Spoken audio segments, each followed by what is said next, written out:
Hey there, Greg. Matt, how are you? I'm doing well. Glad we could sync up. Yeah, last week was a bit what disconcerting. I mean, here in Northern California, we're just sort of waiting for the next fire to get sparked, and fire season is starting quite early this year, unfortunately. But luckily, they got that fire out, and so for now we're safe. You guys have been dealing with it, man. Definitely getting brutalized. Sorry to hear that. Yeah, and your place was okay, although obviously your health was impacted and everything else. Scary.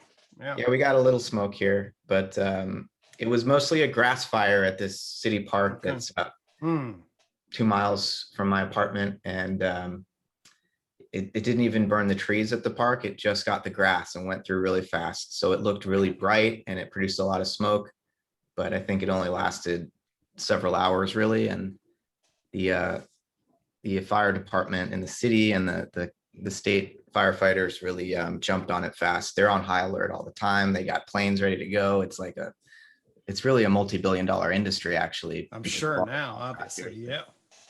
Right. So, it's like the old, Chicago City days where everything's wood, and it's like, oh my God, we're sitting on a tinderbox. Yeah. So anyways, I'm really excited to speak with you. I was just listening to some of your Stoa material this morning, and I've heard you on John Vervaeke's YouTube channel a few times, some of your dialogues, and I look forward to digging into it with you. Yeah, I mean, man.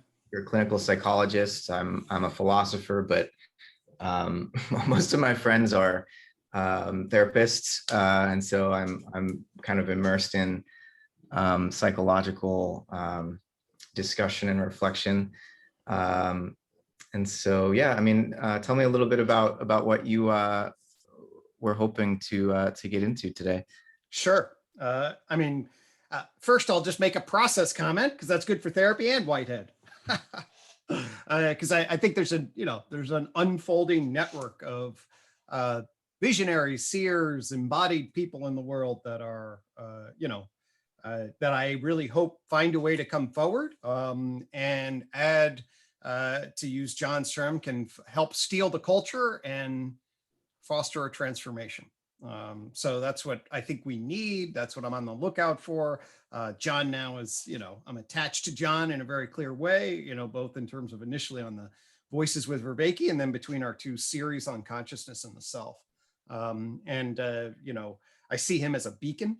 So I track what he is putting out. And when I hear somebody that he connects, it's like, oh, that's one of the people that would be on my radar, I reach out to them. And that's where we're here.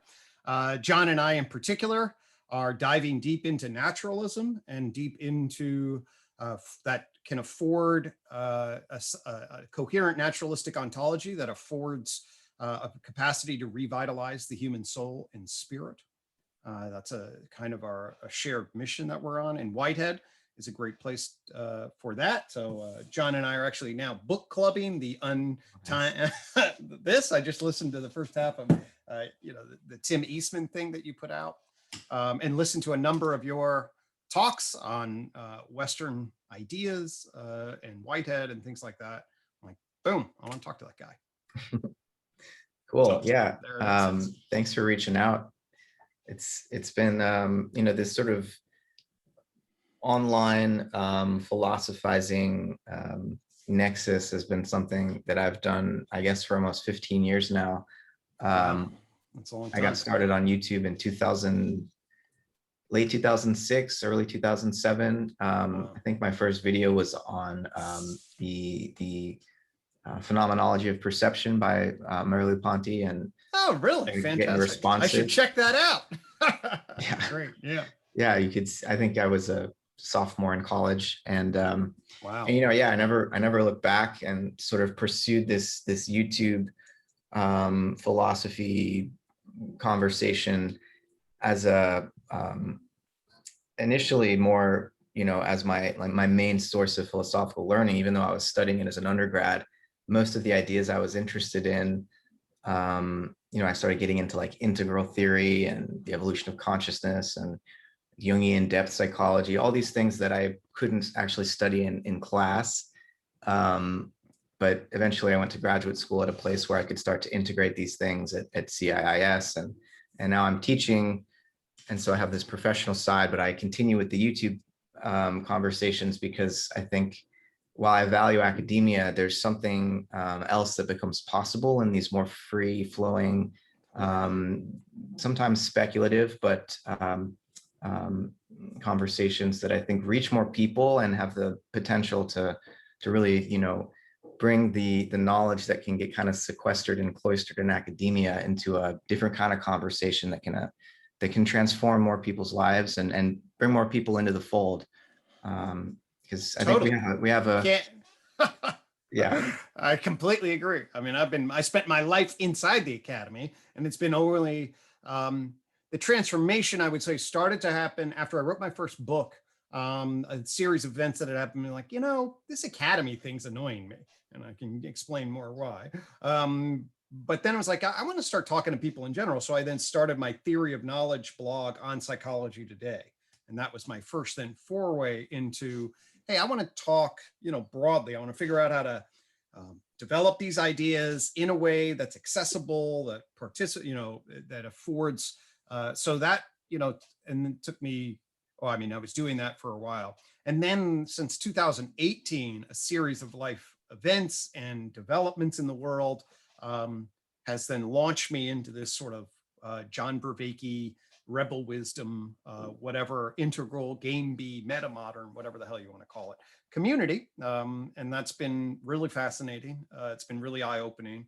And I'm absolutely convinced that this is where the edge of a lot of change is going to happen. And the interface between these digital campfire communities, whatever we call them, the YouTube channels, and the academy is where a huge amount of fascinating energy is.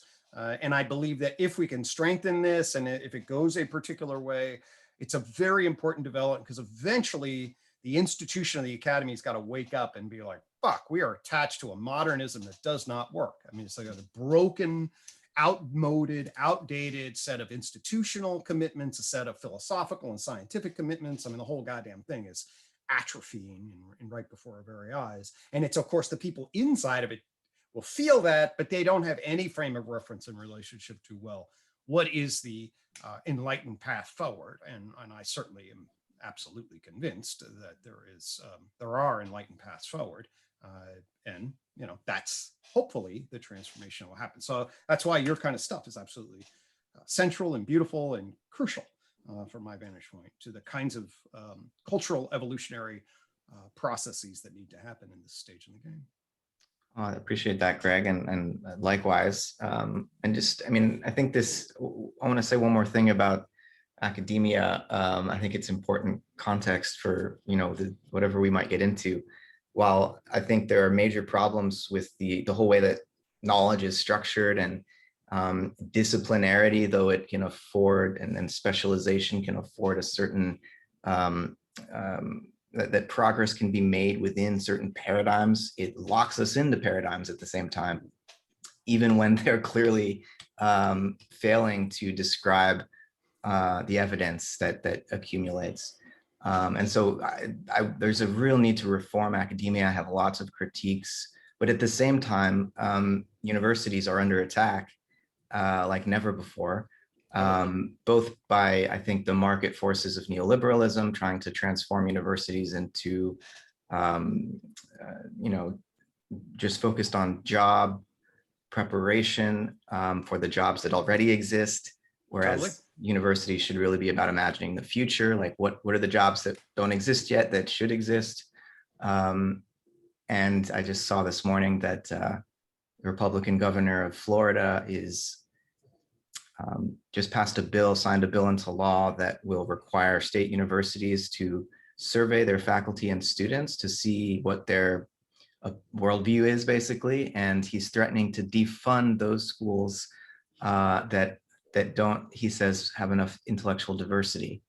In other words, if they don't conform with his political worldview. So it's a fucking shit show, 100%. This is, so academia is under attack by politically, and economically, and has its own internal problems. And so it's like, in the midst of all of this, I both want to be critical of it and protect it, because I also think, despite all their problems, universities are, they play such an important role in human civilization.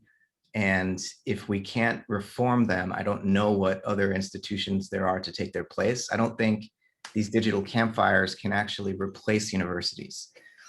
You know, they work as an adjunct to what goes on in the university, and they play an increasingly important role, but in sort of broadening the conversation, but they're not a replacement. And some people talk like, oh yeah, we could just do this all sort of online spontaneously and have like pop-up classrooms or whatever. And yeah, I don't think that's really going to function well. Right. And so we need to protect universities. I love universities. I love my university. I'm afforded a lot of freedom to teach what I want and research what I want. And, you know, it's tough love, because I really want, you know, I mean, for me, that all essentially, I'm really glad you said that. But it also goes without saying for me, because I'm, you know, it's like you're inside a family, you know, we put the, you know, fun and dysfunctional in my little family, you know, and if somebody else says that, I'll be annoyed. You know, so I speak, my parents were professors. I've spent my entire life in the university, across up and down the East Coast. All my friends are professors and things like that. So yes, let's put that out. I'm speaking from inside a place of both love. I'm deep in the bowels of this thing. And no, the path forward is the transformation of it. And it has an enormous amount of potential to do that. At the same time, there's all of this inertia that's operative. I'm hopeful that the chaotic political situation, if in my optimistic state, will trigger a positive transformational phase shift, because it's on attack from both the left, the hyper left, I would argue. At least there's a progressive ideological strain that's dangerous and weird. And then you get these reactionary, you know, very rather than trans-rational, pre-rational, you know, old school and in many ways toxic old school reactions to an extreme ideological structure. And that, and not to mention the economic and the overall instability of the global state of affairs. And all of that creates huge amounts of danger, definitely. And to the extent that we get to the next, you know, this time between worlds, to the extent that this axial age transformation is successful, it will hinge upon the capacity of universities to metamorphosize into a new frame of reference that affords the education of the next generation, so that it actually preps them. If the universities fail to make that, I have no confidence. That will make it. So I have I speak from the inside of the university when I'm critiquing it, and it's very important to put the context, as any Whiteheadian scholar apparently will frame. Context is everything relative to meaning. I certainly would say that as a psychologist, and you know, so yep, context everything. Inside of it, I can be an angry critique. You get outside of it, and you're like, you don't know what you're talking about, and we need the universities, and they're brilliant and beautiful places. Yeah, well said. So I think in the broader context that I think both of us orient within is this meaning crisis, as John Vervaeke puts it, but more relevant to knowledge production in the university is a kind of knowledge crisis, I suppose. And, you know, your work as a psychologist, I see as attempting to address that crisis, which has something to do with the fragmentation of the disciplines, but unique to psychology is the sense in which there isn't really a, not even close to universally accepted, much less widespread accepted, like methodology. What is even the object of the study of psychology? Right, as I put it crassly, I mean, nobody knows what the fuck psychology is. Right. I mean, and then the field decided that was proper. I mean, it swallowed that. Ironically, as psychology is an identity, they embrace the no identity. There is actually, I would argue, at least the basic institution does commit to the modern scientific empirical epistemology. Okay. So if you go in and you open up a Psych 101 textbook, it will tell you this. It says, hey, it starts with everybody's interested in the human mind, you know, and isn't this funny and fascinating? And people think that, and then people develop shit, but they are contradictory. Birds of a feather flock together, but opposites attract, and blah, blah, blah. And, well, how do we actually know? And what is it? And there's this beautiful thing called science. Science to the rescue. Science yields truth. Science been really, accessible. And we're this science of behavior and mental process. And behavior allows us to measure things scientifically. And then most psychologists think of mental processes as the underlying causes of that. And then there's 6 million different schools of thought about how to think about that. And that's fine because we need a diversity, and the human mind is the most complicated thing in the world. We'll never get a clear frame of mind, but science is the best way to gain knowledge. And voila, now you're in the door and you apply the concept and epistemology of science to this thing called behavior and mental processes, which they then just shuttle you by and say, it's sort of all these other things, and then run to the research programs and the way that whatever the textbook and the normal sort of differentiation, usually starting with the brain, and the nervous system and the way neurons work, and then sensation and perception, and then emotion, and then, and then it's just a shit show. I mean, it's interesting, and common sense affords you an opportunity to say, I walked into that. I took 60 credits of psychology when I was undergrad. It was the greatest discipline. I loved it. Then I actually did therapy. And then I heard all the great insights that people had, but they would ask, to use John's term, they would spectrualize them in different ways and then use different languages to emphasize the different points. Okay. And then I was like, well, how would I adjudicate between whether I would attend to the family here, cognitions here, emotions here, psychodynamics here, developmental history here, biology here, and well, we have no fucking clue how to do that. I mean, you choose your orientation, and it's up to you and what feels right to you. And then it's like, oh my God, that's what we call our science. Right. Good luck. It's like a fucking shit show. So, that's the basic structure of the field. And I encountered that. And then a couple of steps I'd be happy to narrate at some point. But anyway, I got sucked into this new, rabbit hole. I went down a rabbit hole and then came out the other side. It was like, oh my God, I inverted everything so I can actually make sense out of this crazy field. And then I found the field individually, one-on-one. People thought it was fascinating, really cared, and said it's important. The institution had no idea what to do with it at all. I mean, it's just, the institution was just like, we can publish some intellectual idea papers on this. But, that's not, what's the mode of production? What's the program of research? What are you actually doing in relationship to this? And not only that, you're actually kind of undermining what we've already set up. So that's a bad thing. You just told us that all of our 101 textbooks are full of shit from the front end. And this is, we're one of the most important majors out there. We've already agreed on all this. So there's no my understanding of the academy was, oh my God, you found a problem. There's a potential way of solving it. Intellectual integrity. Everyone gets all excited. It's crystal clear. No, the institution's like, okay, but I'm just going to look the other way, because actually our motives, our structures, our incentives, our contingencies, they're already flowing this way. And unless you built an entire structure that already demonstrably solves all these problems and already is operative at a mode of production that makes us fucking money, but I don't really see the point of it. It's like, oh my God, I'm an educator. It's like, I thought we cared about truth. Well, it's contingent. Yeah. I mean, there's so many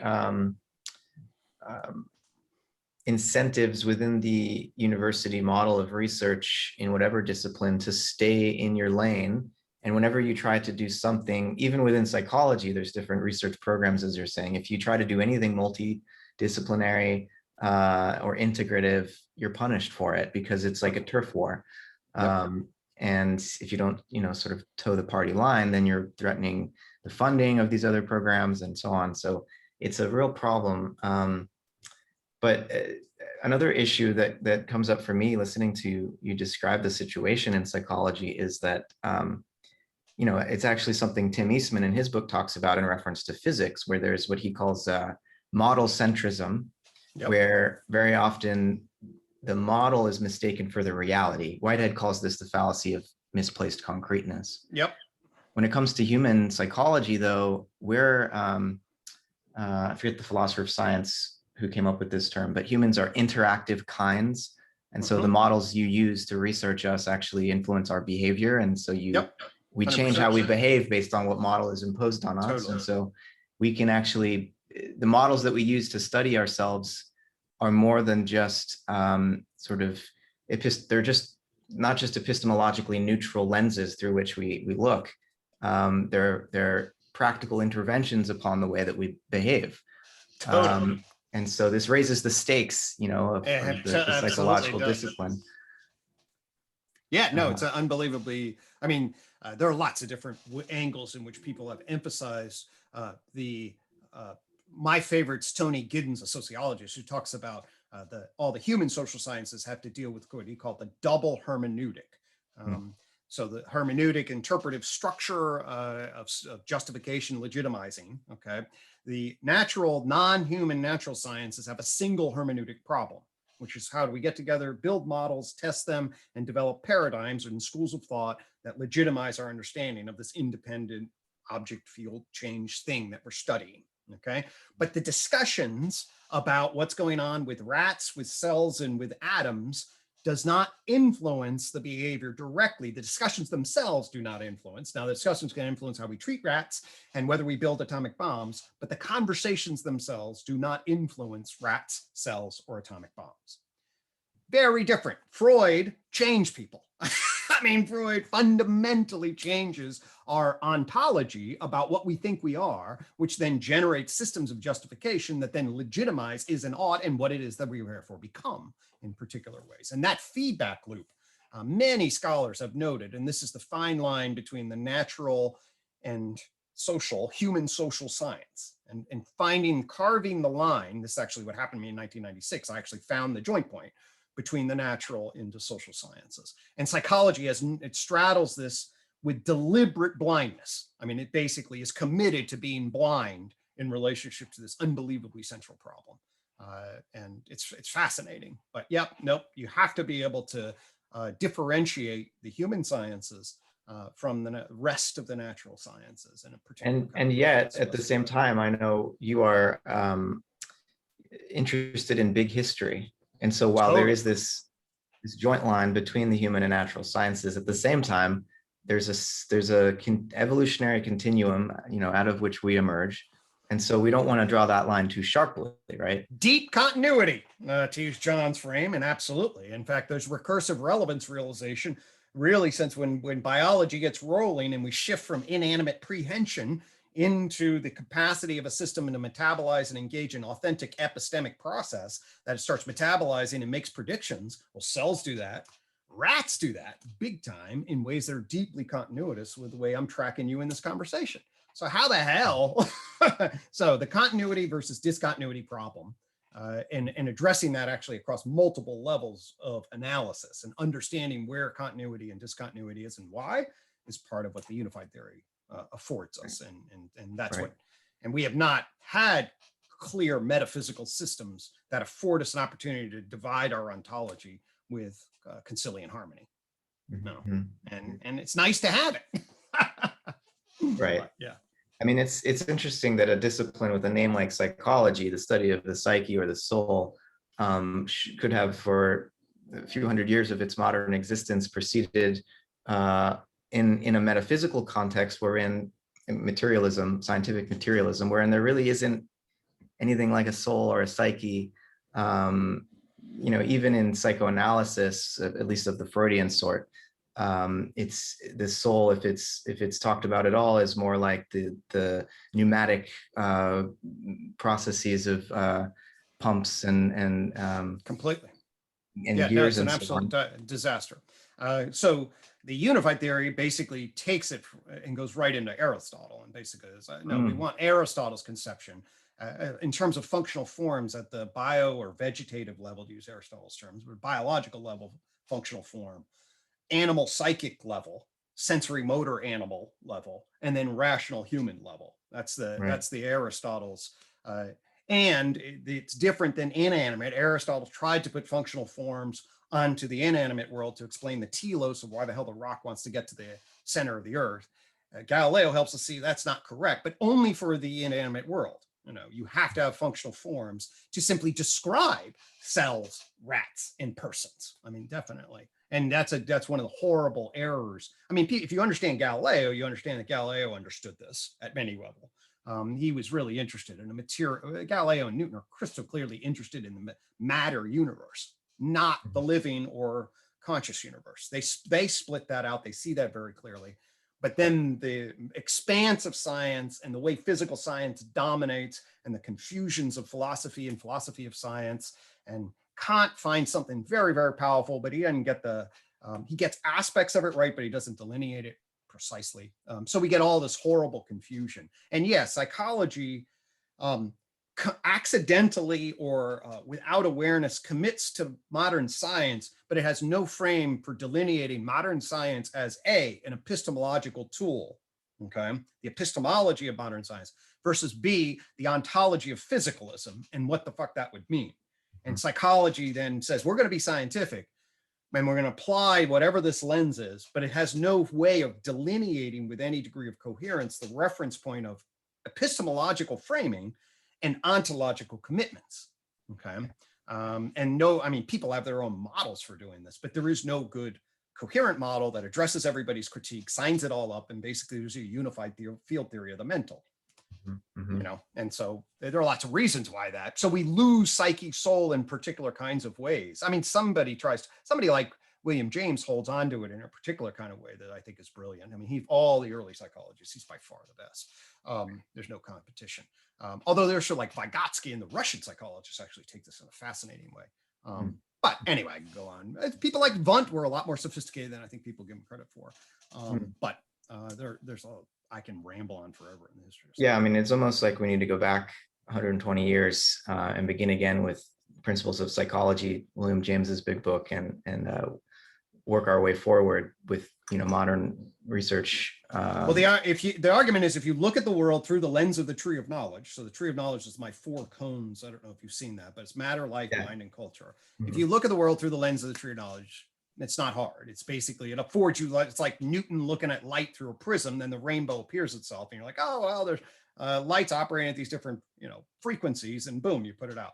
You look at the way in which people are seeing the world, Freud, Helmholtz and the early psychophysicalists, Wundt, down into the behaviorists, down into, then you get the gestaltists, you get the cognitive people. You can watch exactly what it is that they're seeing, sit behind them, understand what they're aspectualizing as part of the mental field, and so and how they define it in a particular way, and why they then get trapped based on the limiting horse blinders of their limitations of their particular perspective on the field, and why they can't see the other side. Okay?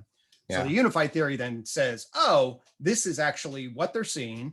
And here is the coherent map that allows you to, in my first chapter of my unified theory book, is from racing horses. That means you commit to a school of thought and how it is specializes things and advances your career through programs of research, to see the fucking elephant, which is basically, oh, now you can actually understand what they were, why they got in competition with each other because of their own limitations, and then ego, and then modes of production and all of that stuff, and have the whole kit and caboodle such that virtually no mysteries and confusions arise. The one holdout mystery, I would argue, is sort of the ontological explanatory gap from brain to subjectivity remains tricky.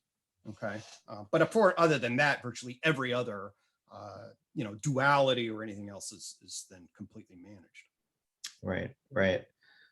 I mean, with this hard problem of consciousness, so-called, I mean, this is one of the reasons I find Whitehead's cosmology so compelling. He kind of dissolves the problem, and by articulating a kind of, it's a species of panpsychism. Yep. So very different from what's being more and more popular in academic, or in rather analytic philosophy of mind right now. There's a form of panpsychism that people like Philip Goff are articulating. Yep. And I see that as, I guess it's a step forward, but it's also still stuck in what Whitehead calls a substance ontology. And I don't think it really grasps the nature of experience or consciousness in a phenomenologically rich enough way to fully exploit the benefits of a panpsychist ontology. And so Whitehead brings in this process dimension, which challenges people to think about the physical world in a different way. Totally. And I wonder if you would agree with this narrative, kind of summarizing Whitehead's view of the history of modern science and philosophy. In Science in the Modern World, he lays this out, where basically in the early 20th century, quantum and relativity theories showed through the most reductionistic methods using the scientific method that the mechanistic image of the universe is just false. Agreed. Space is not a container. Yep. Matter is not simply located. There's no nature at an instant. And so this vision of a spatial container full of little bits of matter floating around, bumping into each other, is totally inadequate. And yet this mechanistic image, while quantum theory and relativity theory did away with it, because there was such a reluctance, especially among quantum theorists, to interpret what their mathematics means ontologically. The other sciences that go up the sort of hierarchy of complexity, biology, psychology, just basically kept the old mechanistic image of the universe because it's the only ontology that there was, and continue to think about their disciplines as though that was the substructure and the foundation. And Whitehead says, look, the appeal to mechanism made sense prior to the 20th century second scientific revolution, basically.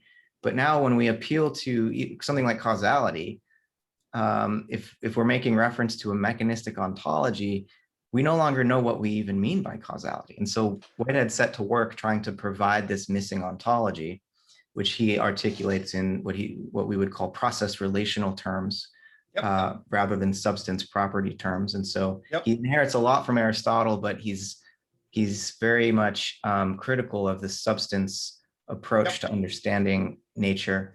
And so, I think Whitehead, in providing the missing ontology for contemporary physics, allows us to then rethink every more complex science that in the typical hierarchy, though in Whitehead's view, to think of it as physics, biology, psychology, in some sort of a linear stack is going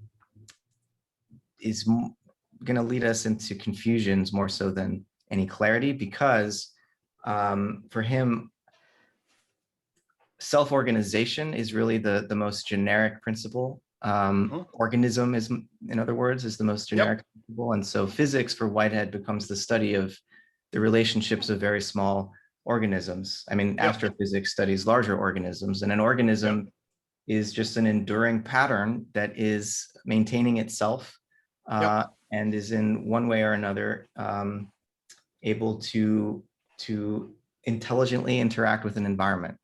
Totally. And complex adaptive systems theory, basically, is what it's come to be called later.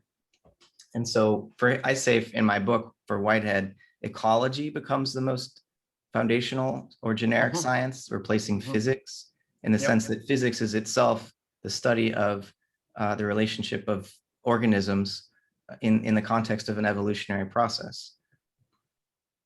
How does this fit with your approach here? Listen, there's an enormous amount that I like about Whitehead, absolutely, and I think he, the system before him is clapping with one hand on a structural mechanistic, especially a clockwork universe determined in a space-time field. We know Newton, obviously. Newton identifies this, says this is how the material universe works. He unbelievably nails some of it, and then there are these edges, and then it doesn't work at the 20th century, and then we break Newton through quantum mechanics, general relativity, right? And the idea of a process relational ontology relative to a structural mechanistic ontology is absolutely correct. Although Whitehead overshoots, and as is so often the case. So if you look at the history of ideas, what happens is that somebody finds the weakness in the establishment, and then they find the weakness and then charge with the opposite side. This is, Hegel points this out. The charge was an opposite side in relation, so that usually in retrospect, the weak version of the ideas are brilliant. The extreme strong versions that then put a process ontology against a structural mechanistic view, against it in a particular kind of way. Well, now all of a sudden you're going to bump up against a huge amount of knowledge, and then you overgeneralize. You say, well, that's them, and look at all the weaknesses they had. I was like, well, yeah, but they built it like the universities. Like, well, they actually built a whole lot of shit of knowledge out of that particular paradigm. So actually, to get to biology, you actually have to go through chemistry. And while clearly the quantum, absolutely the quantum is central, it's also the case that at that level of organization and decoherence, or I prefer actually the term coherence. I flip it, but that's my own technical language on quantum theory. But the bottom line is that in the current world, I do that because I hate many world interpretations and the actual coherent real world that we're fucking grounded in, as opposed to the fungible worlds that are always splitting, which is insane. But there actually is an entanglement that creates an energy information coherence in relationship to macroscopic world stuff, okay? And what Whitehead finds through his own knowledge as a mathematical physicist and philosopher is that underneath the matter is an energy information process layer that doesn't behave at all like the material layer, okay? And the beauty of that is actually the nature of the energy information layer beneath the matter layer is actually more akin to our sense of, even Rene Descartes' sense of the mental, than the mechanical layer in many ways, certainly metaphorically. You know, I mean, a weird, non-spatial, non-temporal, non-local energy information layer that's unfolding with some sort of indeterminacy. Those are all descriptors that if you ask Descartes, he'd be like, oh, that's clearly in the mental. It's like, no, actually, that's the shit beneath the material layer. That's what we discovered. And to see that, and then to realize the modeling and constraints that people have been building on the higher order special sciences. I mean, that's a horrible set of errors that were made in relationship to that. And he is right to capture that. And I'm sorry, but I get annoyed with this. Fucking mathematical physicists do not understand consciousness, okay? I mean, they ramble on about shit and they're philosophers and everything, but it'd be like me wandering in. I know a hell of a lot about quantum mechanics and general relativity from the outside, okay? I know about them and I've studied and read a lot about them. You ask me to do an advanced quantum mechanic problem on paper, I'm fucked, okay? I don't know how to do that at all. Yeah. So it'd be like me going into a conference and be like, well, I got the solve of quantum mechanics and general relativity. And it would be embarrassing as shit. Yet nothing constrains physicists, philosophers, and computational scientists being like, oh, I can talk about consciousness. Okay, the field of mental is as differentiated and complicated in its aspectualized meanings, okay, as matter.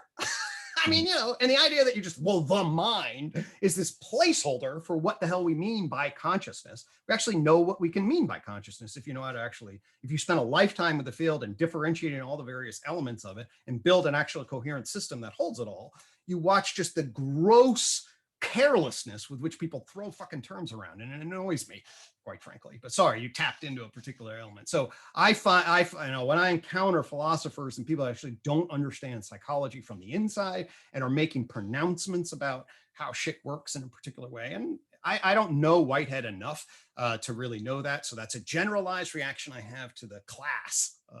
I know enough of him to be like, actually, yeah, there's a lot to know about consciousness to get this formula correct, okay? To understand what we would know about prehension, understand how prehension could potentially move through a complexified field of object field relations on a process level. So that's okay. Know exactly what the relationship is between what you mean by physics and information in object and fields across various levels. And then to jump from that to the biological level of existence. Hold on. Mm-hmm. You know, Whitehead would have there's a huge number of developments that have happened since his time that actually afford us a lot more clarity in relation, especially in the psychology field. I mean, I did a lot of work he would have no concept about how to do. And he doesn't know how to stack. The tree of knowledge shows you how to stack. And he's right that if you don't stack them right, it's very confusing, okay? Mm-hmm. But if you then reject the idea of a big history stacking completely, you're going to lose an enormous amount of value. Okay. Yeah. I think and I don't know enough about Whitehead. I'm spouting off here in some, I don't mean to be my activated professorial mode, but no, I appreciate all of that. And I share that frustration when people from other disciplines will come into consciousness studies or philosophy of mind or cog-sci, and particularly physicists who think that, well, they work in the hardest science there is and they have the real facts, and so they know what the mind is. And right. They work in the simplest science there is. We should be clear about our termist. But yeah, I mean, the terms awareness, sentience, consciousness, experience, when they're just, sometimes people are like, well, I just mean them all synonymously. It's just mind. And it's like, it really grates against, the careful work that we would want to do to parse these out and come up with a coherent way of thinking of the evolution of what we call mind and its various aspects, right? But I didn't, in describing Whitehead's view of ecology as the most generic science, I didn't mean to totally cancel any sense of a hierarchy of complexity in the course of evolution. It's just that we're so used to thinking, well, the big history model thinks in this diachronic way about how complexity emerges along the timeline. And Whitehead's point is, okay, but don't forget the synchronic, which is that, you know, for your brain to function the way that it does now, it presupposes the gravitational effect of the moon and the solar radiation of the sun at a specific distance from the earth, and the whole universe, the galaxy, like all of this is, you're nested within it, right? And so there's a non-locality here in this field of potential. Tim Eastman calls it the logoi. Yeah, I just started chapter 2, so that's a new word to me, so that's beautiful. Yeah, and this is it has a form of it's the synchronic side, you know, whereby each node in the cosmic network is dependent upon everything else to be what it is. And so that's what I was trying to emphasize. Okay. Well, I completely agree with that. And big history is big history has no goddamn theory of the mind. Okay. I've been hanging out with big historians. If you track big history, there are 8 different thresholds. Okay.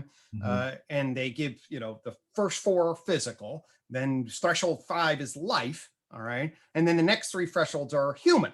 All right. They don't even have they don't have mind as the proper threshold. By the way, in the language of the unified theory, mind emerges with nervous system and animal behavior around the time of the Cambrian explosion. Okay, so we go from super complex adaptive systems. I just read The Entangled Life, which is on fungi and the wood wide web and the beautiful Merlin Sheldrake's book. Yeah. Yeah, that's funny. I was just emailing with him this morning. Great. So that's in Whitehead. Fantastic. Well, on the unified theory language, that's what's called the 6th floor of analysis. Okay. What it does is it drives 4 dimensions, and really I mean them like dimensions as in like space-time kind of dimensions. But the first is the matter dimension. Okay. The base of the matter dimension is the energy information Bohmian implicate order. That's the fundamental base. Okay. Then at Big Bang and quantum, out of that big base through fluctuations, there is a coherence-decoherence relation that then gives rise to material clusters that generate, you know, what Whitehead would call organisms. And I'm going to slap him upside the head in relation to that, because it's sustainable objects and fields. And he gets the object field relation is relevant, whereby you have a membrane, even a Markov blanket around the thing in relationship to an information processing thing. And you can then say that planets and other things die. But every philosopher or biology will tell you, you start calling atoms alive or organisms and they're going to get annoyed. But anyway, the point of it is that, so then you get particles emerging out of the pure energy information fields. That's the first layer.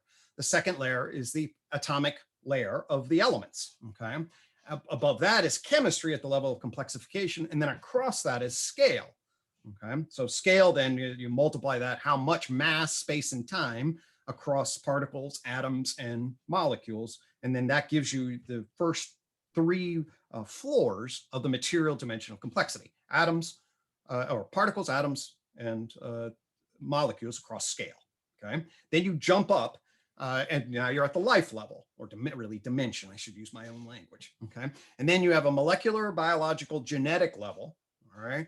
That's storing the parts at the level of both information and interface with chemistry.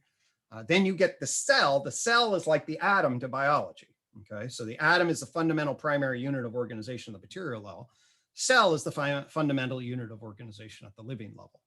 And then you go cell to, and that's the 5th level of organization. So if we look at bacteria operating as single-celled units, they're now at this 5th floor on the system. When you get multi-cell colonies together, either in the form of multi-cell plants like a tree, or even more, an ecological web of interconnection, as the Entangled Life talks about. Now you really are at a bioecological system, because this thing will spread and then it's contained in whatever the ecology is. And that's the 6th floor of analysis. Okay. And that's 5 living kingdoms live at this particular level, or some of them live only at the single cell, but fungi and botany, mycology and botany live at this level. Okay. And Norland Sheldrake, if you know him, yeah, fascinating book. Love that book. And he articulates, we're fucking clueless, right? This whole goddamn fungi world out here. You guys know nothing about, you idiots. It's a beautiful story of the complex adaptive, interweaving, weird. Is this an organism even? Because it's this multi-layered lichens and all this other stuff. It's beautiful stuff. And then at the Cambrian explosion, that's what lives at 700 million years ago. You get that mostly in the oceans, essentially, and then you get these sort of drifting colony kinds of systems that start to organize into independent movement systems, and jellyfish and hydra and you get neural nets that start to control the free movement and sensory detection systems. And then so in the animal kingdom, then that you get the emergence of a neural network that then functions the nervous system. Then you get to floor 7. So the floor 7 is the neural network. So like a hydra or a jellyfish operates at floor 7. Okay. Because now you have a higher order control system, the nervous system, that is beginning to coordinate the behavior. And if it just died there, it wouldn't be very interesting. But then when the system jumps from that to a brain with a complex active body, which just happens at the Cambrian explosion, and we get the explosion of things like crabs, okay, the earliest kind of crustaceans. The crabs are the first mental creatures in the language of the unified theory, fully mental. And by fully mental, I simply mean they have brains, they engage in complex, what I call mental behavioral patterns, okay? They mate, they prey, they run around, they engage in territory, okay? And what I believe then starts to happen is the first fully subjective conscious experience begins to get solidified here with full brains. And by that, I mean, what I believe is the first, and John Vervaeke and I were syncing up on this in our various models, is essentially what you get is a pleasure brain broadcast function, okay? That what we call valence qualia, that then serve as broadcast functions to approach and avoid in a participatory dynamic relationship, all right? That affords immediate online learning, okay? So I'm in a novel environment. This is prey, this is predation, this is coupling. And now, unlike plants, which of course have many very complicated feedback loops, the capacity of the behavior of the animal as a whole to regulate approach avoidance in the immediacy of the participatory environment required some coordinating signal that said, do more of this and get the hell out of there and do less of that. And the argument is that sensory affective fields of pleasure, pain, feelings then set the stage for animal sentience. What differentiates this level of sentience from what bacterial cells do when they swim up a glucose gradient? Sure. Well, so absolutely all of the approach avoidant at the single cell level and coordinated approach avoidance is ubiquitous as a function of the agent arena relationship and the complex adaptive processes that, so all organisms are complex adaptive systems that have very complicated feedback loops in relation. Okay, that have information processing systems. They have certain kinds of memory. They have certain kinds of learning. I would call them proto-cognitive systems, or you could even call them just biologically cognitive systems. Okay, but a biologically cognitive system doesn't necessarily mean it has any subjective experience of being in a way that we as humans, when we talk about, oh, that person is conscious, or even the dog is conscious. Okay, cells. There's very good reason to believe that whatever we would mean by the subject, Nagel's comment about, well, what is it like to be a creature? Okay, that you need a nervous system for the what is it like to be a creature. And if the nervous system, it seems to have evolved from, I mean, the biologists I've spoken to would suggest that the membrane of a cell is the equivalent of the nervous system in the sense that it's making that distinction between inside and outside. It's determining what gets in. And it's responsive to its environment in some way, interpreting it. But you're saying that's not, you're saying that there's no horizon of concern, as Varela would put it, or interiority of any kind yet when you're just dealing with this sort of membrane cognition? Well, Okay, so we have to again get into what we mean by conscious. Okay, so for me, I use it in what I would say everyday what lay people. I don't mean it in the mystic sense. Okay, so I don't mean it in a cosmic conscious sense, and I don't mean it in primitive cognition sense. Those are all different terms that you can use, and we can differentiate why you might want to use it. I mean it in the subjective experience of what is it like to be, and then I can reference myself in relationship to that. So, for example. I would basically say, yeah, when I go to bed at night, okay, my subjective conscious experience of being dissipates. It comes offline. Okay. There certainly flickers when I dream. And there is clearly a hovering of awareness that can get activated so that I bring my consciousness back online. I can say, hey, I want to wake up around 6:30 and set my own little, alarm. And somehow there is that, process of awareness. But the vast majority, it's qualitatively different. Okay. And I just had surgery. So when a surgery happens, although there's very complicated questions about what's memory and what's awareness and what's phenomenological consciousness. But the system can get cut off, clearly. You can go unconscious. Okay. But when you go unconscious, your body still does a huge amount of the functional awareness and complex adaptivity to maintain all of the various processes. So you can be completely unconscious in a quote vegetative state and have full functioning in terms of how your system digests food, how your system reacts to very particular kinds of infections, the massive amounts of complex adaptive functional awareness and responsivity. Right. But certainly what our human references for subjective conscious awareness is totally gone. Yeah. And if you lose that, if you can erase that and if you take out subjective conscious awareness, you see many behavioral examples of functional awareness and response from the outside. And you say, well, yeah, we can build serious robots. We can do lots of different things that have really intense functional awareness, but no subjective experience of being. What do you think about this proposal? Clearly, there's something like, let's call it the egoic human center of consciousness. We have a whole narrative identity built around that, right, based on memories. And clearly when we go to sleep, we drop down a level from that sort of organized egoic consciousness. If we're dreaming, we still might have some sense of our identity, but it's more diffuse. And then in deep sleep, it's seemingly turned off. But there's these functional awarenesses you're pointing to. Is it possible, do you think, that our egoic form of waking consciousness just it doesn't remember the subtler forms of awareness that were being experienced, not by me as a conscious subject. I can't identify with or remember it, but nonetheless, there was awareness there, right? Sure. I can't bring it back with me now. Right. So there's a couple of things. The first thing I want to do is I want to divide. Humans have two conscious minds, okay? Clearly, in my estimation. You have and really two conscious fields. You have the egoic, for me, and this is my first insight, was the egoic person, self-conscious narrating, okay?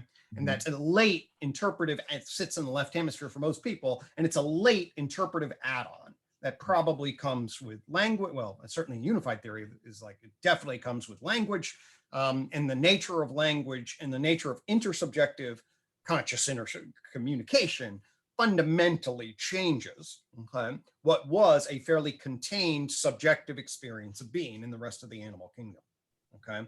So, my dog, I love my dog, I connect with my dog, I think I relate nicely to my dog. What's it like to be my fucking dog? It's very hard to know. My kids, I didn't know what they were like to be them until I started talking. And then you get a huge window. And I know very much what it's like to be my children and my wife very intimately. I not only relate to them, but I get confirmation about, and I watch the filtering and how they verbalize, narrate, and all that. So I can see their phenomenological consciousness, which is the sensory motor and feeling experience of being that creates the field of perspectival knowing, to use John's terms. Okay. And then there's propositional self-reflective egoic knowing that's trying to justify and narrate and explain. They're fundamentally different. When I go to sleep, first thing that sort of comes offline is my egoic awareness all flashes, and I do this, like when I'm half asleep, I'm quasi awake and quasi sleeping. It's like I'll trip, and in the bed I'll be like, oh, It's like, oh, it's like, what the hell? Okay. Yeah. So the phenomena, both the egoic consciousness is drifting off, the phenomenological consciousness drifts off, phenomenological consciousness flickers back and off when you dream. Now, if you have lucid awareness, lucid dreaming is when you activate the egoic self-consciousness system and can import that. I'm not really good at that. I have one maybe lucid dream, but other people know how to lucid dream. They can activate the mental module of the interpreter and wake up self-consciously inside the context of the dream.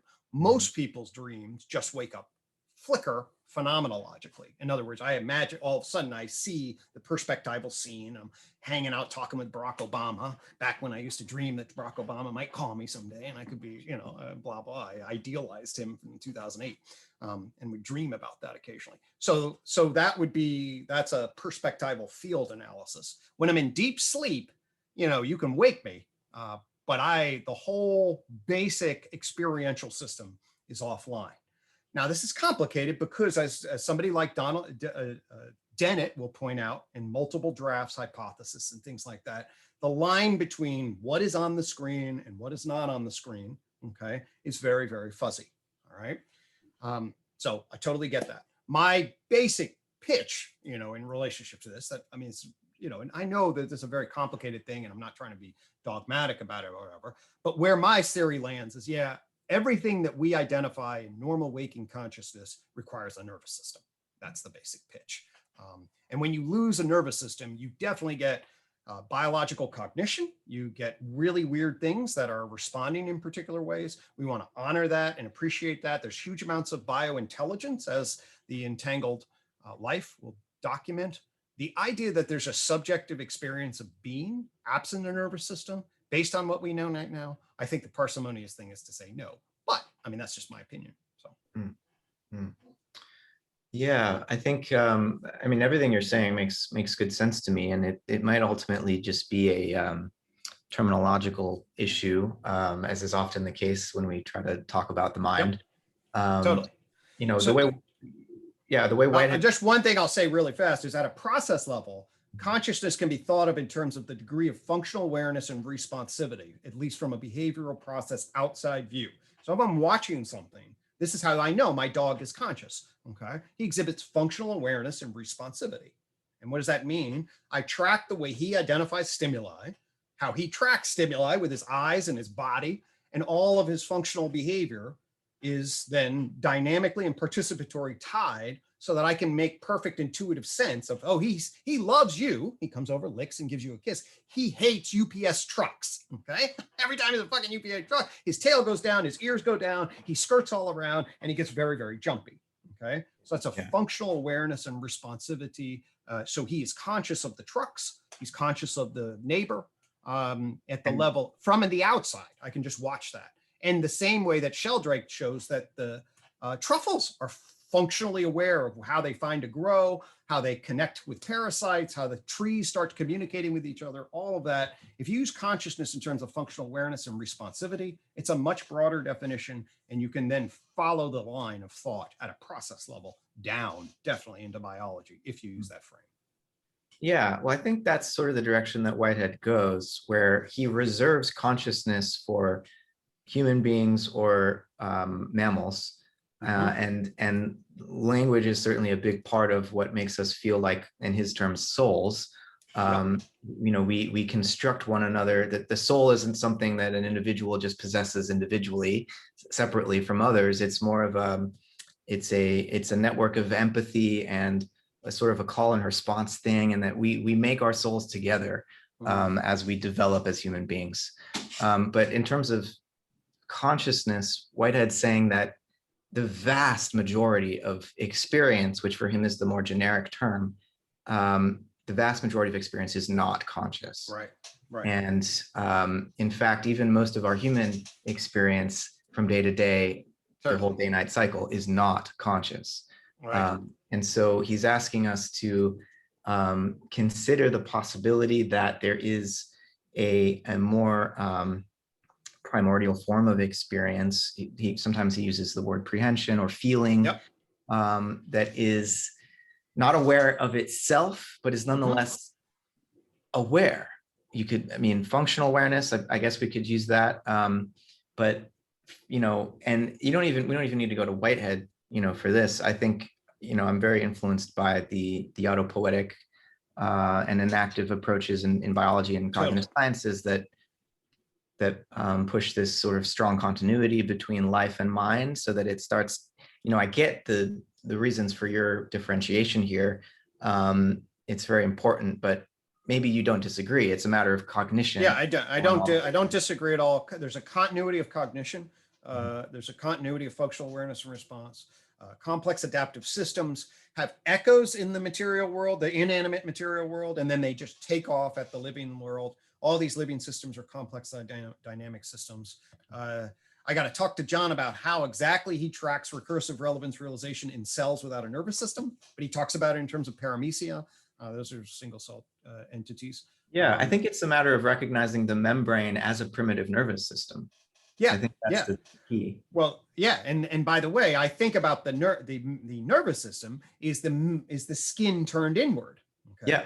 Yeah. So that's basically So what the nervous system does is, this is basically, and that's we not can just technology. That there's a no, it really does do it.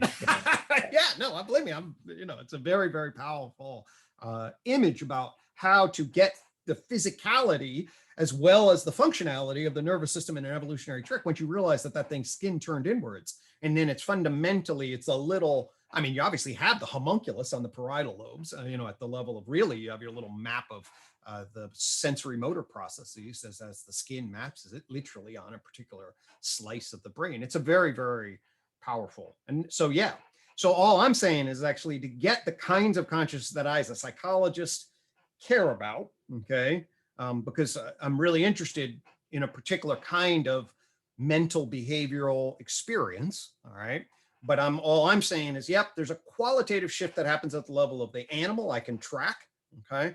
But it's not like there isn't the precursors, or if I'm a biologist, all the beautiful shit that's happening there, then that becomes my primary frame of reference. So everything is contextual about what we're aspectualizing versus what we're not.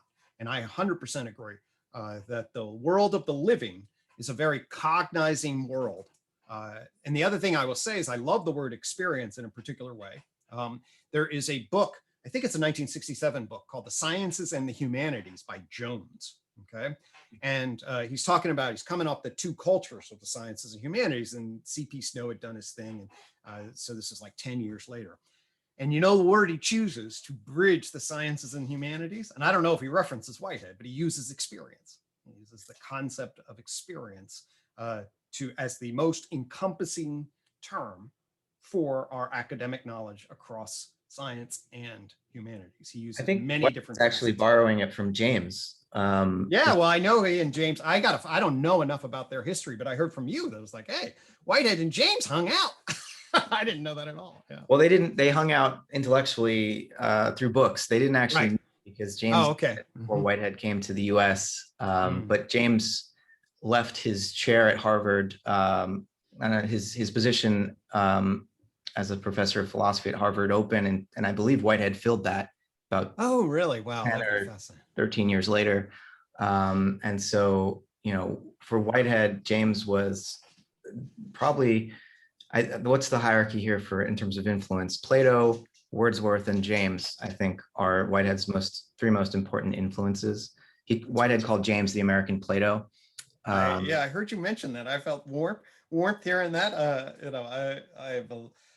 I'm woefully undereducated on James himself. I took his book. I was very deeply influenced by it, and it's just served as the background of my understanding. I've always wanted to go back and actually become much more of a Jamesian scholar than I am. Embarrassedly, I wish I knew a lot more than I did. But when you do a unified theory of knowledge, you're like woefully ignorant in virtually everything you try to tackle.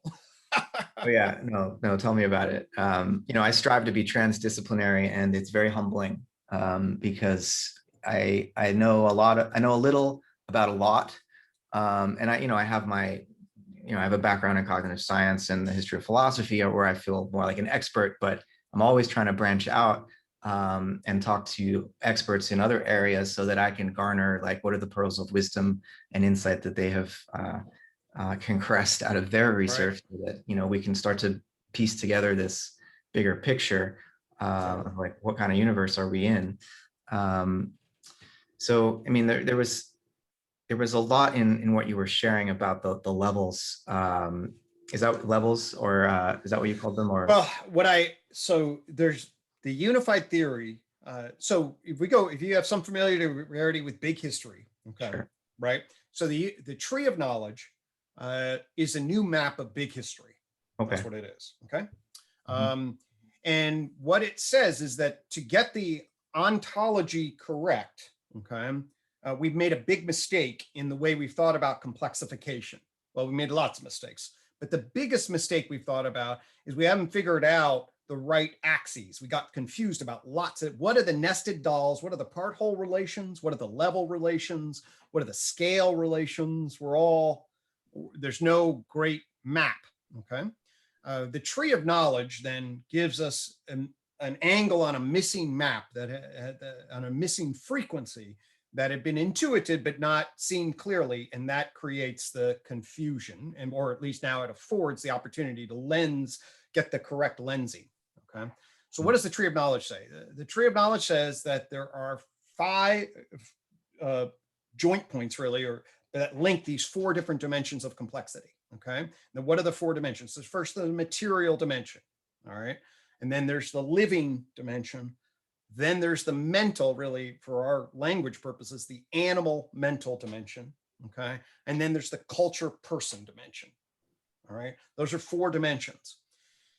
Why are there 4 dimensions? Well, after matter, life, mind, and culture emerge as complex adaptive systems, okay, planes of existence, as a function of novel information processing within the membrane and communication between membranes. Okay, so you get RNA, DNA, which is the bridge from molecular biology then into genetics, storing information and building proteins inside a cell that has a Markov blanket membrane around it. And then it is judging forms in the world, other cells, and metabolizing energy and matter and information to survive and replicate, and then build communities, colonies, multicelled organisms to do that. So that becomes the dimension of life that is the topic of biology. All right. Can we pause at this level for a second? Yeah. I'm very interested in, it's one of the things that I'm engaging in collaborative research on now, this movement from matter to life, Yep. abiogenesis. And one of the researchers that I'm working with, an astrobiologist named Bruce Damer, he works with a team out of UC Santa Cruz, led by David Deemer, who is well known for I've heard his name, yeah. contributions to understanding how the bilipid membrane can spontaneously form, and the chemistry that's involved there. And they've developed this hot spring hypothesis for the origins of life in freshwater ponds rather than in deep sea hydrothermal vent environments. Yep. And there's chemical reasons that they think the freshwater approach will work better.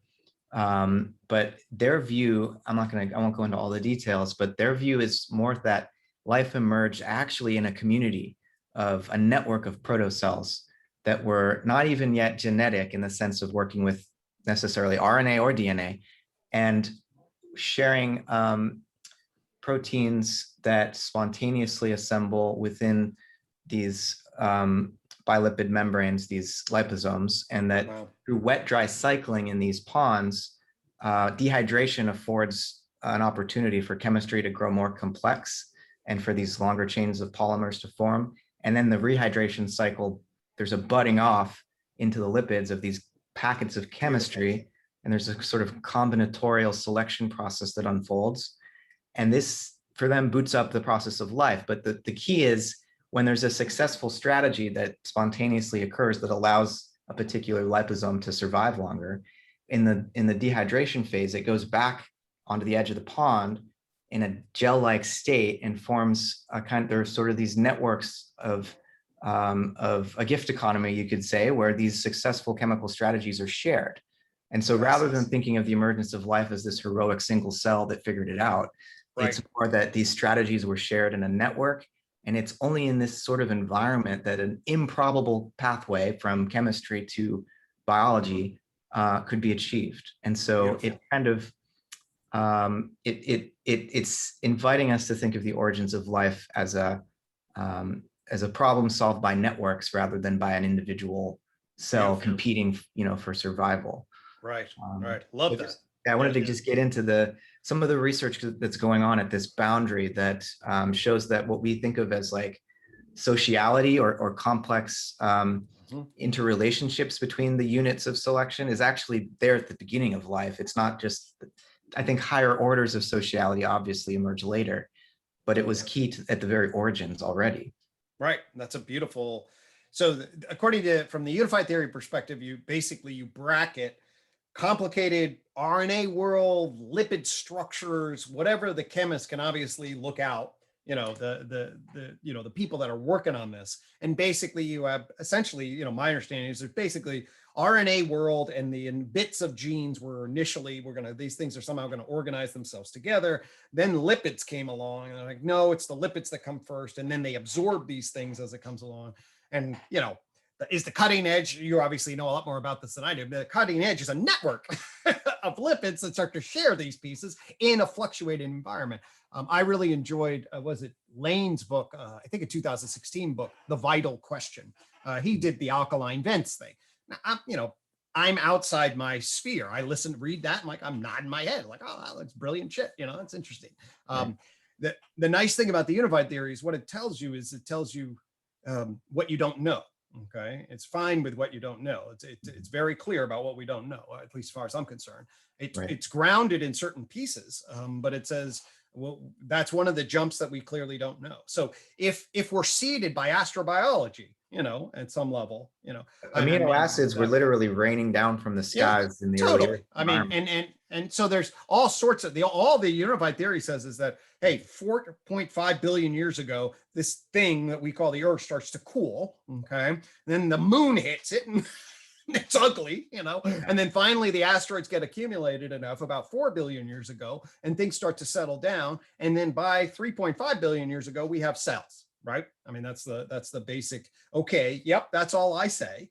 And then you have Luca, last common ancestor, and then it's coming from, at least if it's not Luca, that would be weird in my system. That would be a hit, meaning eventually something takes over, and then all of the major domains of life. Although I know certainly there's lots of confusing things when you get into the very base of life and some of the early things along those lines. And fine, that's got to all shit be updated. But the basic outline is that, and then go ahead. Yeah, well, this other question I have for you is about the boundary between life and mind then, and mind and culture. Because what do you think about the role that learning plays in the biological realm? There's some evidence to suggest that, even at the single cell level, there is learning, there's memory. Certainly, I think multicellular animals have this, it's not just epigenetic as a physiological inheritance, but there's almost what I would venture to call cultural in some sense, where parents teach things to their young, which then have kids and teach it to their young. And so there's and this might eventually have a marker genetically, but it doesn't necessarily have to have that. It's going to affect the genes, but it's, Baldwinian evolution, right? And so in what sense does culture go way further back than just human societies? That's why you need a descriptive metaphysics, and we need to be very clear about our terms. So if I typed it out, I would have put capital C, culture, person, plane of existence. Okay. And capital M, mind. So mind is a particular term that I use to reference things in the world. That's not, and so you want to be very clear. Do I think animals have cultures in which communities will build particular practices and they will teach their conspecificants and offspring, and that practice will continue in particular ways as a function of that learning, and therefore that community will have developed a novel way of being in the world that gets passed down? 100%. There are a lot of good examples of that. So at animal culture at that level exists. There's complexity and debate about, well, how much does it get passed down? How much of it is actually direct learning versus imitative learning? But there is no doubt that novel forms of what I would call patterns of behavioral investment that have the functional effect are observed, they're imitated, they're discovered, they're learned, and they're passed down. So if you utilize the broad definition of culture, 100% other animals have culture. It's a very common thing. Okay. Right. Capital C culture is different.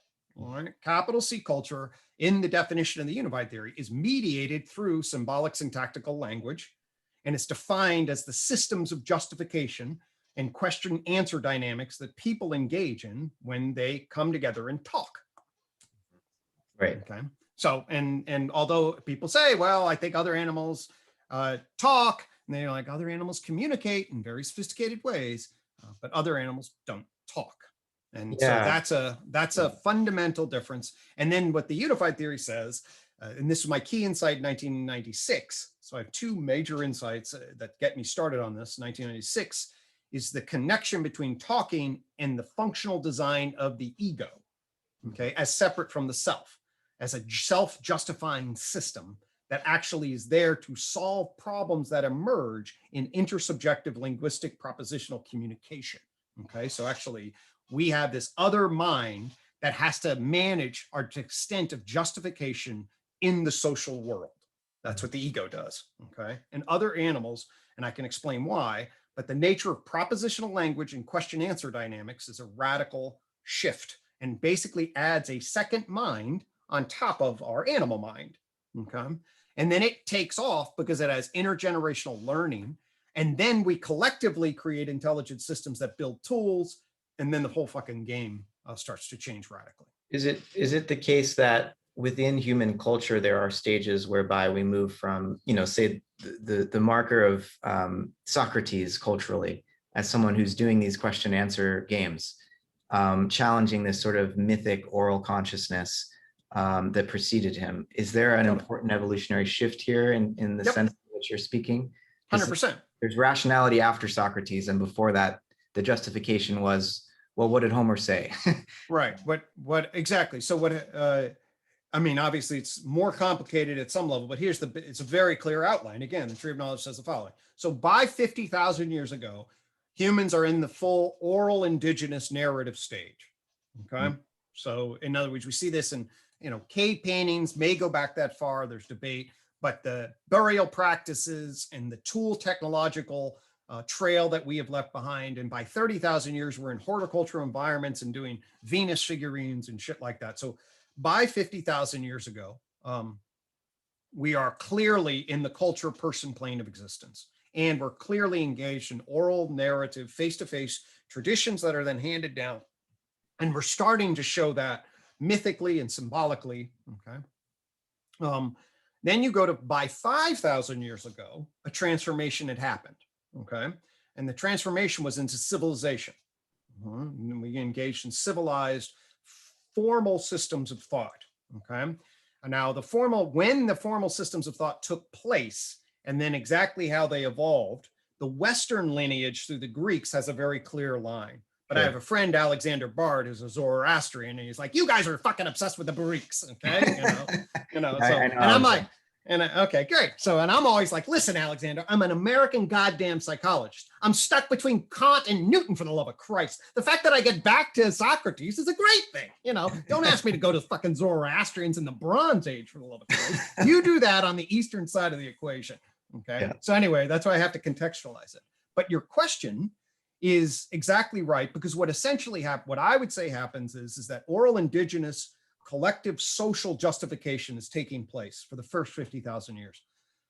What Socrates formalizes really and changes the world around, he formalizes epistemology, okay? And essentially the question answer dynamics through civilization, the civilized structures get to a point through Socrates where it's like, oh my God, we're all a bunch of bullshitters.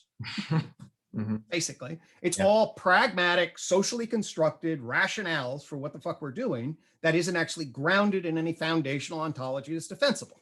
Essentially what he discovers, And then his pupil, Plato, into Aristotle, comes along and goes, fuck, that's right. What would actually ground our pragmatic everyday justifications? Hey, you forgot that they executed Socrates for review. Well, there's that. The system, the democratic system in Athens was not very conducive to this idea that there is no ground. It activated their egoic dissonance, and they basically had to say, "Oh shit, why don't you just go run away?" And it's like, "No, fuck you. You're gonna make you kill me." You know, it's like, "Oh, you got balls." You know, it's like very, very intense.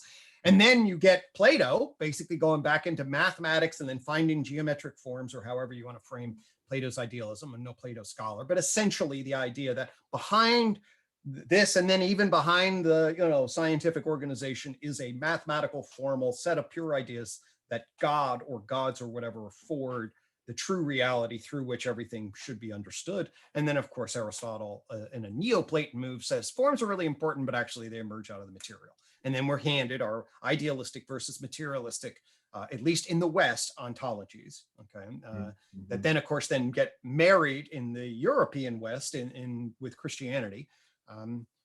And ultimately then in the 12th and 13th century, at least in my naive history of ideas, is you get then natural philosophy beginning to take root, and of course then the Renaissance and all this other stuff that then emerges in relation. And boom, you then get, you've reinvented Aristotle, fused it, of course, Neoplatonic Christianity, John will say all about that. But then you get Galileo going, no, there's too much metaphysics in here. This has gone wrong. I want to be empirical and I want to measure shit mathematically. And boom, you got the explosion of a different kind of justification system with modern science. So that's 500 years ago about. So it's really interesting. 50,000 years ago, 5,000 years ago, 500 years ago, okay? Then I would say by 50 years ago, you have the postmodern critique. The postmodern critique now is this transcendent egoic position of individualistic rationality that can reveal truths is a lot of bullshit from the marginalized people that you just utilize to then create an industrial capital complex that you then extract resources out of everywhere and control the shit out of everybody, okay? Not to mention the philosophical Derrida critiques about what the fuck a text is and everything else that takes this thing and wobbles the shit out of it, right? And then that's where we find ourselves in the post-truth chaotic landscape of a strong, at the critique level, the postmodern critique is pretty strong. At a constructive level, it's a disaster. It makes no fucking sense. It doesn't say anything other than, well, everything's immanent and dependent, really. I mean, it's very obviously Foucault and Derrida didn't say that, but if you hold them strong to the extreme lines, you get there, or at least that's the argument. So we fundamentally need a different, and I like the term meta-modern, whatever, but eventually then, and I'm spiritually, there's a thing called the singularity, which I'm sure you've probably heard of. There's an actual empirical tracking of ideas that the argument can be made that we are very much in the zone of the singularity. And there's actually a paper that specifies that this thing, if you really track it with a degree of specificity, this thing goes vertical between 2027 and 2029, 5 years out or 7 years out or whatever. And it's a beautiful, to me, I mean, I don't believe in it in any kind of godlike way, but my empiricist place in the universe, participatory, and then into the spiritual way of being in the world that affords the opportunity to be like, oh my God, we're all part of something potentially beautiful here. If we can answer the call of God and get this aligned with our souls right, we'll shine on the outside of that narrative, and that there's an empirical line that I can point to that at least, it says something, it just makes me just joyous. I mean, it's just an unbelievable, crazy intersection of all sorts of thought. And that's where I found a lot of happiness. We're in a chaotic moment where I find myself both, depending on my mood, very optimistic and very pessimistic. Totally. And, pointing to the singularity that you're mentioning, it's like, I feel like being a futurist right now, which I just mean very generally trying to predict what's going to happen. Even a year out now is like, I have no idea, but looking 5, 10, 15, 20, 30, a generation in the future, there's like a wall in place now. And the only thing we know for sure is that it's not going to be like the past. And because look, each generation, the children have rebelled even more strongly against what their parents thought should be the case about how we organize socially, and what their parents thought the natural world was and how stable it was and so on. And so we're in a situation now where, I've been doing some research in the discipline of, I guess it's a transdiscipline of collapsology. I'm teaching a course on this in the fall, and there's the singularity approach, which is Ray Kurzweil the main figure Well, here? Are there others? yeah, there that in like Big History pulled it out, and a subset of people then called this the ninth threshold. So they had 8, and they're wondering about this. And then somebody picked this up from Russia. I can send you this article. They actually I think I saw them just produce a book on it. But there's a 2018, I think, Big History article, because I was writing a Big History article. I wrote a Big History article, say True to Knowledge, New Map of Big History. I put that in their journal. With the folks that I collaborate with on this. And then as I was reviewing this, I found this article that had just come out, and it was by a mathematical Russian, and I never remember his name because it's a Russian name. So sorry, but it feels alien to me, so I can't remember it. But anyway, the point of it is that, so here's what he did. He was tracking singularity stuff. And then he's like, we have a wonderful opportunity because Russia has a totally different cultural set of innovation. Okay. So what Ray Kurzweil did is he's like, here are these macro level innovation elements. And then you take the distance between how long does it take to get to the next iteration. Okay. And what is happening basically is the time is shrinking to the next iteration. All right. And then when the time is such that every second is another iteration, it goes to 0, and then you have 1 over 0, and that's the singularity. All right, that's what a singularity is. And Ray Kurzweil mapped it out so that he found that the singularity was 2045. All right, and then he said, oh, that will be the time when we get superseded by digital intelligence. And so we're going to find singularity university, blah blah blah. This guy takes that and he's like, actually, Ray Kurzweil didn't do really the math, and it's a simple equation. Even I can follow it. It's like it's just 1 over x, and then add a few things, and he lays it out. And he says, actually, it's a hyperbolic exponential curve, not just an exponential curve. A hyperbolic exponential curve then basically adds another exponential on the exponential, and it means that the thing is accelerating even faster than Kurzweil thought. So he then takes this hyperbolic exponential, applies it, and says, well, in the Western line that Kurzweil's operating off of, it crosses, I may get these reversed, but the point is the same. It crosses in 2027, not 2045, because it was faster near the end, okay? Then he applies this exact same formula to the Russian line, and it crosses in 2029.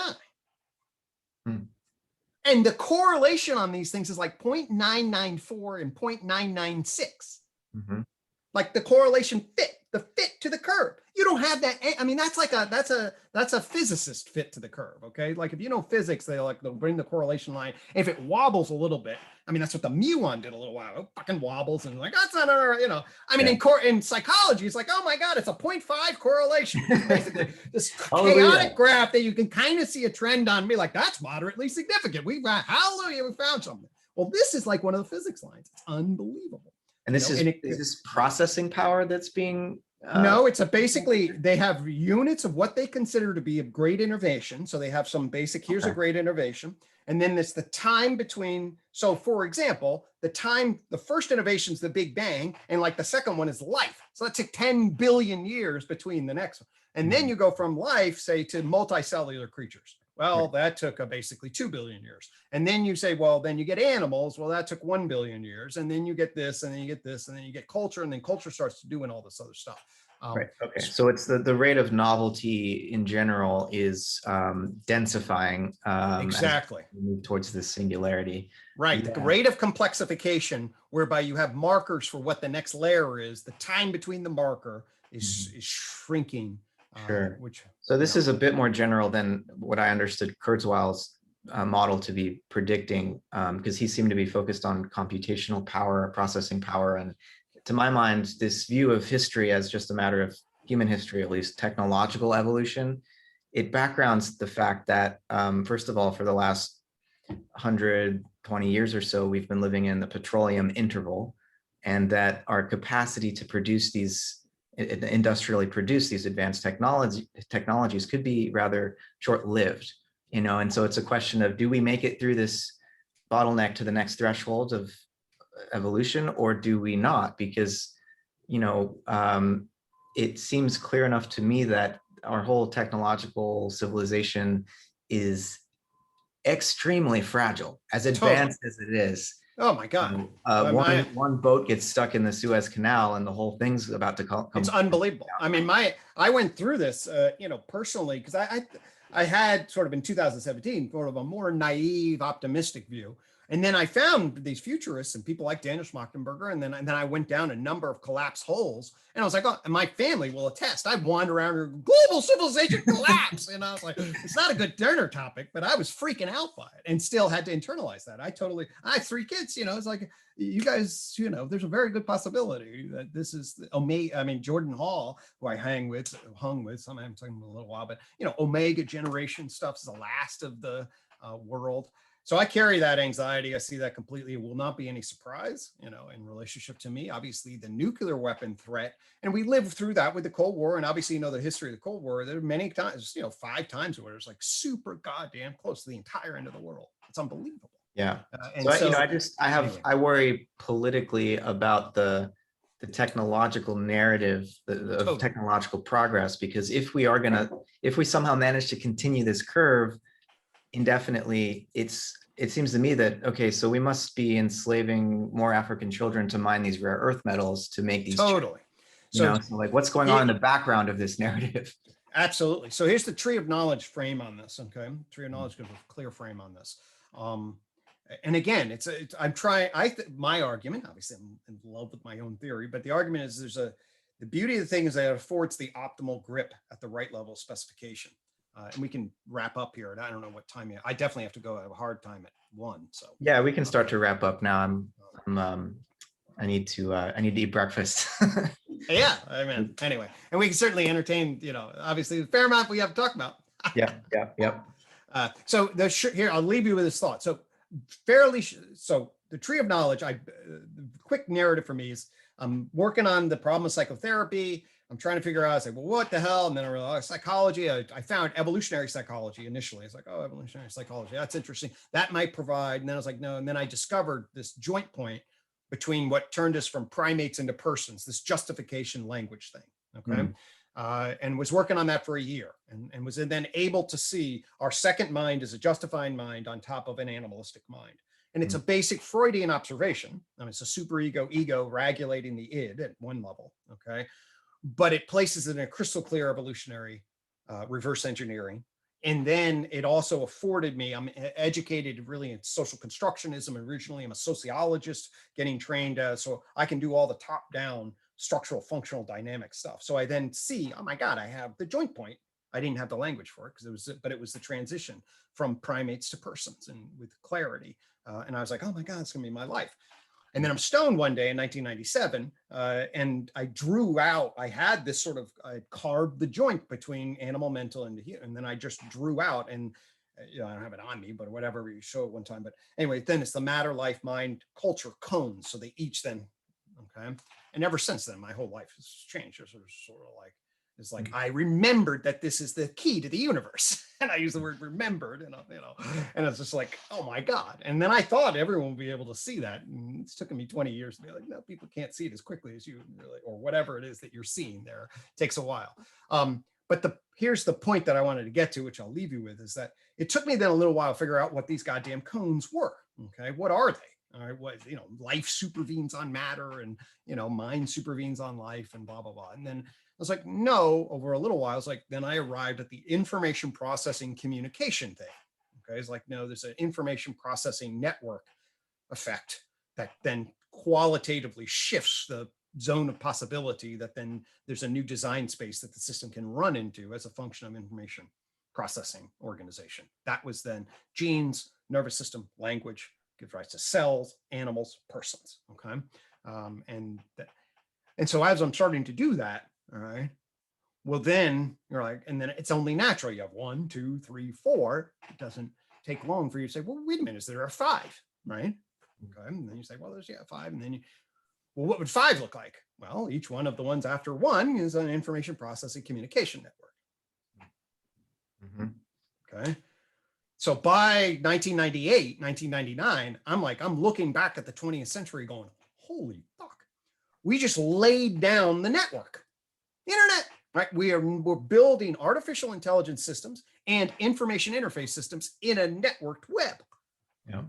Yeah, I mean, I don't know if you're familiar with Pierre Teilhard de Of Chardin's course. Yep. vision of evolution. I mean, I'm reminded of him listening to you describe your model. He would call this singularity the emergence of the noosphere. Yep. And actually, there's a great series I'll plug that one of my mentors and teachers and now colleagues, Brian Swim, cosmologist. Yes, of course. Yeah, I know Brian a little. I mean, I had some interaction with him. Oh, great. Yeah. He may forget, but the universe story is a beautiful thing. It sure is. And he's got this new series on YouTube now called the Emergence of the Noosphere. And I think he's got 7 or 8 short episodes out, and there's going to be like 50 of them. And it's just describing it's an optimistic story. Oh, good. It doesn't downplay the suffering and the pain that's been involved in human history, but also the evolutionary process writ large, but nonetheless trying to gesture towards a vision of what is emerging that would be this sort of next threshold that we're trying to break into, which is a totally new kind of human consciousness that's almost certainly going to be technologically mediated in some way, but that is also going to call on our own capacities for what Teilhard called love. And so it's a vision for the future that I hope we're able to manifest. There will be pain along the way, but I appreciate it's one of my sources of optimism, this narrative, and it plugs right into the big history, story, the universe story, as Brian calls it. Yeah, I don't track Teilhard de Chardin's vision at every step. Somehow his vision seems almost too determined in advance. I prefer Whitehead's sort of open-ended understanding of creative evolution, where it's not, I get the sense with Teilhard that it's almost like destined in advance that we're going to move up this progression towards Christ consciousness or something. And I'm not sure that it's a given. I do not feel right. I mean, it would not surprise me if we blow ourselves up tomorrow. So, right. So I love that. Thank you so much for sharing me about, I wonder what Brian Swim was up to these days, and the idea that he is cultivating that. He's certainly somebody who I stumbled across and was like, yeah, that guy gets the bridge between science and narrative, and the kind of consciousness that we need to cultivate in this new age. I found him and found the universe story very meaningful and cited that. And so that's beautiful to hear. And that's exactly, as I call it, the fifth joint point. Okay. So, and fundamentally the argument is the digital is happening. The question is, can we ground it with wisdom is the way I would frame it, but wisdom and love and philosophy and all, those are all just, aspectualized different sides of whatever it is that we need to ground ourselves. So I love that vision. Techno-Sophie now. We've got plenty of technology. Totally. Right. John's, and that's why I love John, in terms of the meta psych tech that we need to cultivate love and the affordances that it can bring with it. And if we do that, we may be able to find the portal. And, hey, thanks, man. I really appreciate that. It's been a wonderful conversation. Yeah, Greg, this is awesome. I think part 1 we'll say, and we'll have to soon and continue the dialogue. Thanks for all you're doing, man. You're a visionary on this stuff, and it's exactly the kind of stuff we need. So I really appreciate it. Well, thanks, Greg. Likewise. So I'll see you in cyberspace at some later time. Beautiful. Love it. All right. Take care. Bye.